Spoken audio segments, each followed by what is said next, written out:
Negro Act of 1740, which was enacted in Virginia.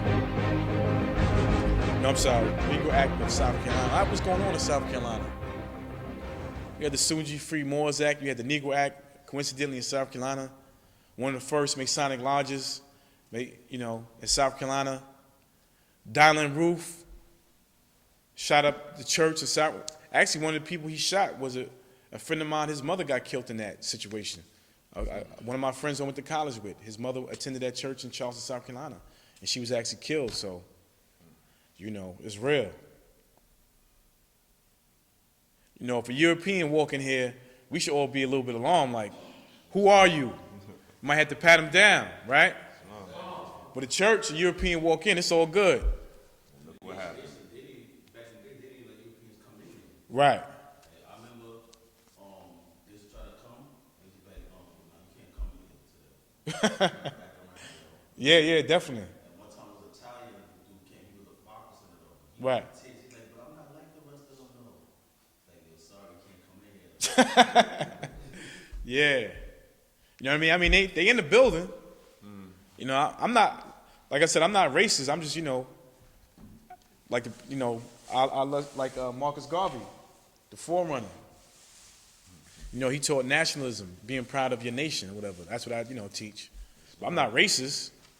I speak to European people. Some of them are cool, They're not, I don't hate on them. You know what I mean? I just tell the truth. I got to be proud of who I am. You could be proud of who you are and understand the history. But when I give this information, don't think that I navigate through life and I don't associate with Europeans. I deal with Europeans at my job, at the gym, film projects, whatever,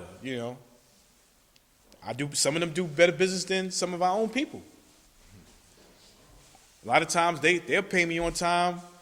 I'll train somebody. Asiatic don't want to pay me. European, hey, I got the money right here. Let's take a little extra. You know what I mean? European give you extra. So I definitely am not teaching y'all not to do commerce and not associate with Europeans. Society, just know who you are and know where you stand. But, hey, money, when it comes to doing commerce and business and things like that, they spend a lot of money. So why would you just keep whatever business you have just for only a certain group of people? You're not going to make a lot of money like that. Europeans, they pay on time. They follow that contract. Sometimes, like I said, you're going to have more time from you. You're going to have more of a hard time from your own people. I know some of y'all had this experience before. You know what I mean? So, all right, so this is what it says. This is the Negro law of South Carolina. This is like in 1740. The Act of 1740 declares all Negroes and Indians to be slaves, the offspring to follow, their condition of the mother, and that such slaves are chattels, personal, chattel property. That's what they're saying. So they're creating this law. All right, now we got this Negro. This person will know who he is, no nationality, he's been stripped his nationality. We're putting you under this classification of a Negro.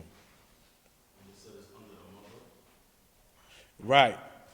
The offspring, if the mother's a Negro property, that child going to be Negro property. Under this provision, it has been uniformly held that color is prima facie evidence that the party bearing the color of a Negro, hard mulatto, mestizo, is a slave, but the same prima result does not follow from Indian color. So they're trying to say, if you're dark or you're African, you're a slave, whatever the case may be, The